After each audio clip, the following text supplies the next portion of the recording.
Hey everybody, welcome back to homerecordingmadeeasy.com, learningtomix.com, and here on my YouTube channel. And this time out, we're going to look at the third of, I think, 4 or 5 video mini series on the Chris Lord-Alge CLA, kind of these all-in-one plugins by Waves. This time we're going to take a look at the guitar plugin.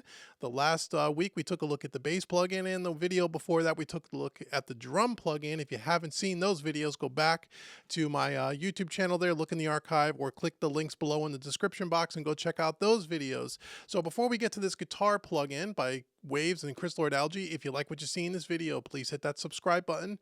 Also, go out to homerecordingmadeeasy.com for all your training needs around mixing, mastering, and recording. Check out the Quick Mix series and the Made Easy series. They will absolutely help you make better music productions in your home studio. I promise you that. And last but certainly not least, if you want to join a community of like-minded individuals, both beginner, intermediate, and advanced mixing engineers, go out to learningtomix.com and check out what I have going on over there with my good buddy and colleague Pete Woj from mixbetternow.com. We created this mixing membership website where we do deep dives into the craft of mixing, and we have a whole bunch of good things going on over there. Just go check it out, learningtomix.com, and you'll be glad you did. So let's head on over here to Studio One and let's take a look at this guitar plugin by Waves and the CLA Chris Lord-Alge. So as I said in the other 2 videos, what I love about these plugins is that they're simple to use. They're intended for people, regardless of your skill level or your experience level, to drop these on your tracks, move a couple of faders, and in quick order get yourself a really good track, really good sound on your tracks, where you don't need to know all the inner workings of a compressor. You don't need to know all the different fundamental frequencies and target frequencies of EQ. That kind of does it all under the hood for you. You could kind of just move some faders around and get a great sound, and we'll demonstrate that. So that's the great thing about it. But as I said in the last 2 videos, especially for newbies and for beginners, I highly recommend that you really understand the inner workings of a compressor, the inner workings of EQ and fundamental frequencies, and all the things that we talk about in all my training products around EQ and compression, because that is really what's going to make you a great engineer, is really learning how to use EQ and compression effectively and really understand it. And it takes a long time to really learn how to how to understand it, how to effectively use those 2 tools. So this is kind of a shortcut in a way. So for a newbie, I want you to go learn the detail around EQ and compression, but this is a great plugin if you just want to slap something on and get something really usable really quickly. So let's take a look at the layout of this plugin. Now, like I said in the last video, what I like about these all-in-one plugins by Chris Lord-Alge is they're all kind of set up the same way. So once you know how to use one, you kind of find your way around the plugins because the layout is exactly the same. So let's start over here on the left-hand side. So over in the top left-hand corner here, we have this toggle switch, what's called re-amplify, which we have in the off position now, and you could turn it into the on position. And what this is for reamping, where let's say you have recorded, and this happens a lot, it's very common, where you'll have a guitar track that might have been recorded with an amplifier and a speaker cabinet mic'd up in the studio, and the engineer at the same time will also get a DI track, a completely unaffected process track that you can use later on in your mix, where you can send that DI track out to either some kind of a reamping box, or in this case you can use this plugin where you can put distorted tones or clean tones on the DI track. So the reamplify is really used in the on position when you have a DI source. If it's recorded with a guitar amp, depending on how the guitar was recorded, will depend on what setting you use here on this dial, right to the immediate right of this toggle switch. So if you look here, we have a clean setting, a crunch setting, a heavy setting, and then bypass. And what this is intended for when you're in the non-reamplify mode is, let's say you have a kind of a lightly distorted, crunchy guitar that was recorded with the amplifier in the studio. Then you would kind of pick the crunch setting. If it was kind of a clean sound, maybe through like a Fender-ish type of a sound, where it's kind of a clean guitar sound recorded through a clean guitar amp or some kind of a modeler or something like that, then you would use the clean setting. If it's a real heavy, kind of a heavy metal track, real big distorted guitars with a real overdriven amplifier, you would use the heavy setting. And we'll demonstrate that in a minute. So for this particular track on the plugin that you're looking at right here, it was kind of a light, kind of a crunchy rhythm guitar, so I picked the crunch setting. Okay, underneath, so you have to pick what setting you want to be on depending on how the guitar was recorded. Okay, so underneath that we have our input sensitivity here, and we have a fader, and we also have our input meter here. So above this fader here, you'll see this little LED light, which we'll look at in a second when we play back some audio. Like with all the Chris Ward Algae all-in-one plugins, you're going to see this thing light up from green to amber to red. And the optimal setting, according to the manual, is to kind of push the input so we're kind of in the amber kind of color mode here with the LED. You could be in the green. The green's a little bit more conservative, but when you push the plug-in a little bit harder, it's more of an optimal setting. So we want to do that. And then obviously, if you push it to the red, you're going to get some digital clipping, which we don't want.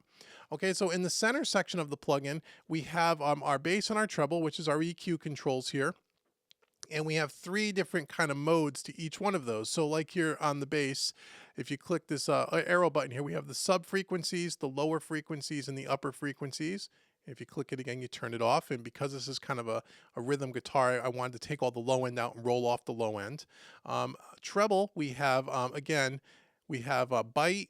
If we were to bite, top, and roof, and then off. So we'll cycle through these in a second. So again, you don't need to know the EQ frequencies and what really they're kind of targeting. That's what's kind of the beauty. You kind of just click through the three different modes, and you kind of, plus or minus 10 dB, dial it into taste, and there's your kind of EQ sound. So it's a quick down and dirty way to get an EQ curve that sounds good for electric guitars. Okay, then we have our compressor next to that, and we have a push, a spank, and a wall mode. Push is going to be the least amount of compression, spank's going to be a little bit more heavily compressed, and wall is going to be overly compressed. And then we can turn that off as well. And again, using our fader here to kind of dial it into taste. Then on the guitar plugin, which is unique to this guitar plugin, unlike the bass and the drums, or I think drums had this as well, but bass did not, we have our reverb here. So we have a club reverb, a hall reverb, and an arena reverb, okay? And again, we can plus or minus 10 dB, so that's kind of cool. And then we have a delay here. So for guitars, if you have like, you want to have a delay, right now I have it in the off position on this particular mix, but we'll listen to it. We have eighth notes, edge, and quarter notes. Okay, and then we could turn the delay off. And then last but certainly not least, we have our pitch control here, where we have a stereo, a wide, and a spreader, which is like a modulation chorus kind of a deal. To the right of that, we have our output meter and our output faders, so we can level match the plugin. If we're pushing the input or we're boosting frequencies, we could turn down the output to kind of level match the plugin. So now what I'm going to do here, we'll just turn this off. We're going to listen to three different guitar tracks. This is a distorted rhythm guitar track. Then we have a couple of clean tracks so you can hear the difference. And what I'm going to do is I'm going to do this in solo mode at first, and then I'm going to bring in the bass and the drums so you can kind of hear it in context, because normally you'd want to kind of do this in context of the mix, but just so you could hear the audio example here. So this is a solo rhythm guitar.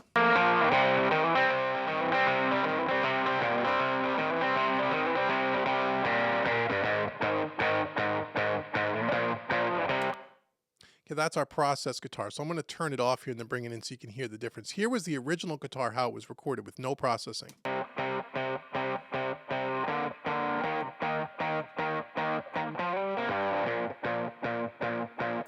So you can hear it's lightly, it has a light amount of crunch on it, which is the reason why I picked the crunch setting here to kind of get as close as I can to what it was recorded like in the studio. So I want to use the crunch setting because that's going to change the way the EQ, the compressor, and such is going to behave. If it's on a clean setting, the EQ curves are going to be different, the bass and the treble, and the compression is going to be a little different, and the same thing with heavy. Okay, so if I choose my clean setting, or excuse me, my crunch setting, okay.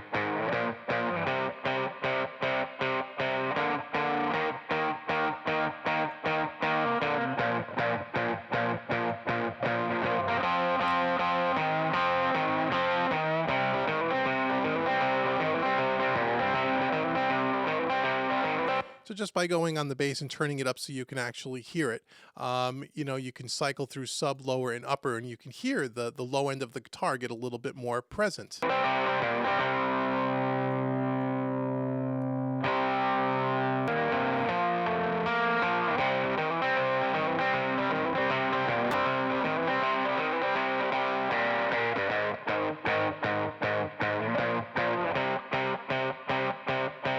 So you can hear as I bring the fader up and down in the lower setting, you can hear the low end of the guitar just kind of subtly come in. Now keep in mind, if this guitar, when this guitar was recorded in the studio, they probably rolled off a lot of the low end, so there's not as much low end information there, which is typical with a distorted electric guitar. It sounds really thin and kind of harsh right now because we have no bass and we have no drums playing at this time. Okay, but I just want you to hear what this kind of does. Now if we come over to the treble side and cycle through, we'll start with it off. We'll cycle through bite, top, and roof so you can hear what that does.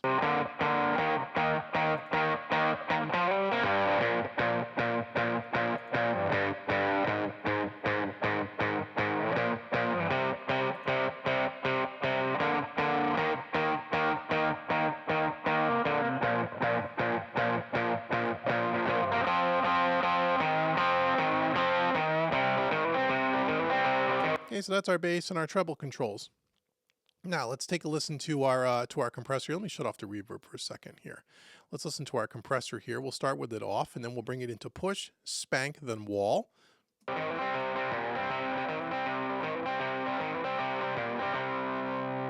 let the loop cycle around again here.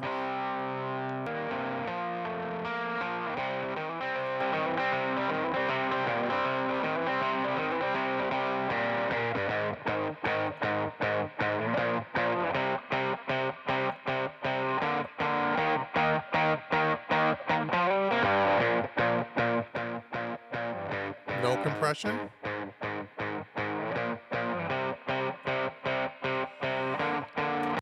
So even as I bring up the compression here, you can hear, because there's no reverb, I turned it off on the plugin, but you can hear a little bit of the room in the recording when it was recorded, right? So the more compression you bring in, the little bit more tight the distortion is going to kind of sound of the overdrive, and you're going to hear more of the room.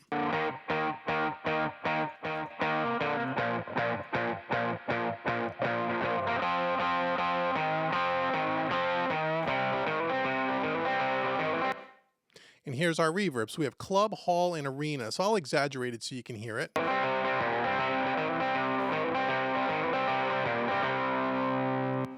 There's our hall. And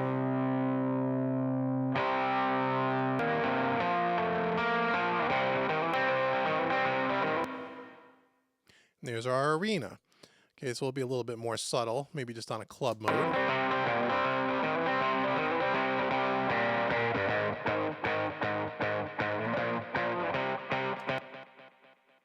There's our eighth note delay.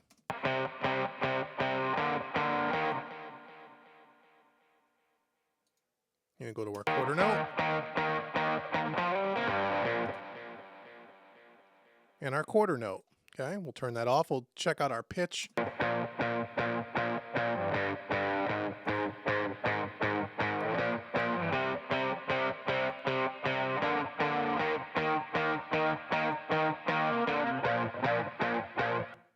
So you can hear kind of a modulation, kind of a chorusy, kind of a flange kind of effect there, which we're not going to use.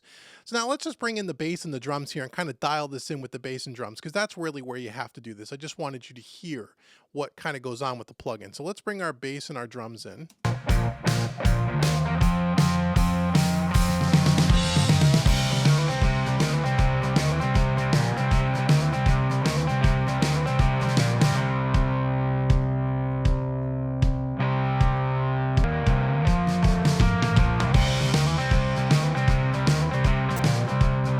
That's before.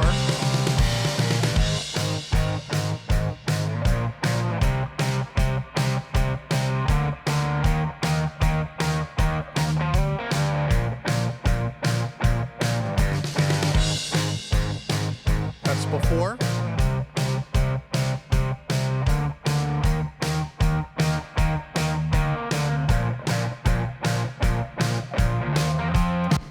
Okay, and that's process. So when you bring in the bass and drums, it doesn't sound so thin and kind of, you know, cuts a little bit more and it sits a little bit better in the mix. And you can dial all this stuff into taste.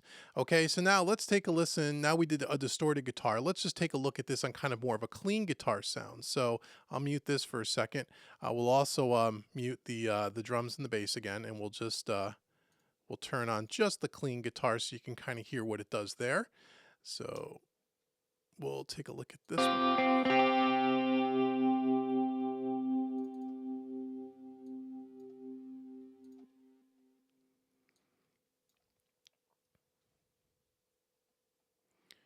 See where this kind of comes in. There we go. Okay, so this is a clean guitar. So again, I chose the clean setting, okay? And we rolled off a little bit of the low end. We turned it off, actually, all the bass. On the treble side, I have it on the roof setting. On the compressor, I put it on the push setting. Again, the reverb, I use club, just like the other one. And delay, I'm using kind of an edge delay. Okay, so if I go start with before the processing, no processing. That's the raw guitar.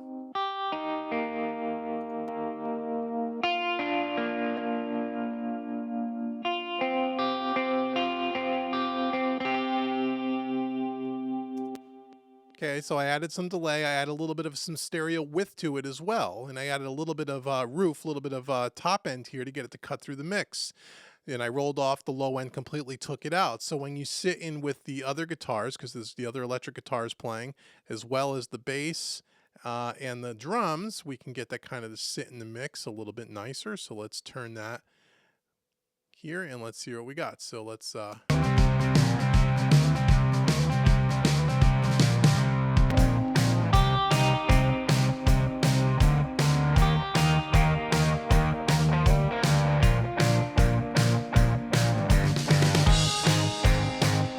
before.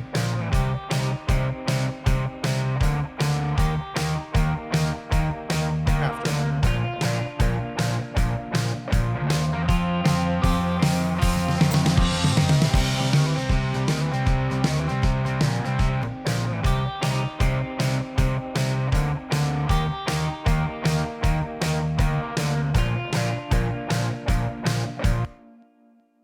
Okay, so that's on a clean guitar. So now if I were to just play that passage back and I were to just take these two guitars here and we'll turn off both plugins at the same time, as you can see up here with this little blue light, we'll turn them off and then we'll bring them in and we'll turn them on, and you can hear how it kind of just, you know, it just gets a little bit more present. They're going to be a little bit more loud in the mix, and they're going to sound just, you know, more finished.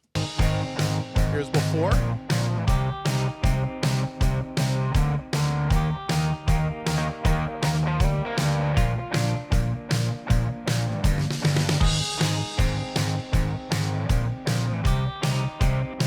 Before.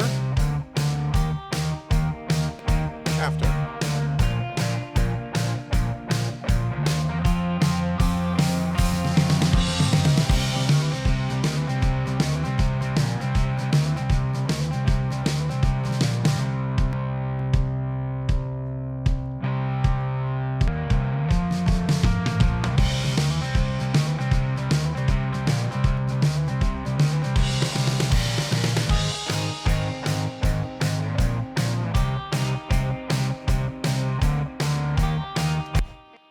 Okay, so again, it's real quick and easy, down and dirty. Again, less than 10 minutes here, and we just kind of move some faders around, you know, cycle through the different modes here, and you pick, you know, with the dial indicator, depending on how the amp was recorded, whether it was clean, dirty, or real heavy distorted, we'll pick the kind of the mode, and that kind of sets up the EQ curves and the compressor settings, and you just go to town, and within a few minutes, you can see you can dial in something that sounds really great. So this is really great, again, for the beginner who's not really into all the technical end of a compressor and EQ, and they just want something that sounds good, or even for more intermediate and advanced people like myself who know what they're doing with an EQ and a compressor and want to just get something really quick and in the ballpark. These are great plugins to have.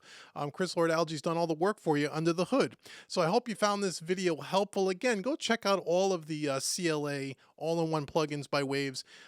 Throughout the course of the year, you can pick these up for less than 30 bucks. I think I paid $25 or $30 for this. US dollars are normally around $149. You can demo these at waves.com for free, I think for 14 days.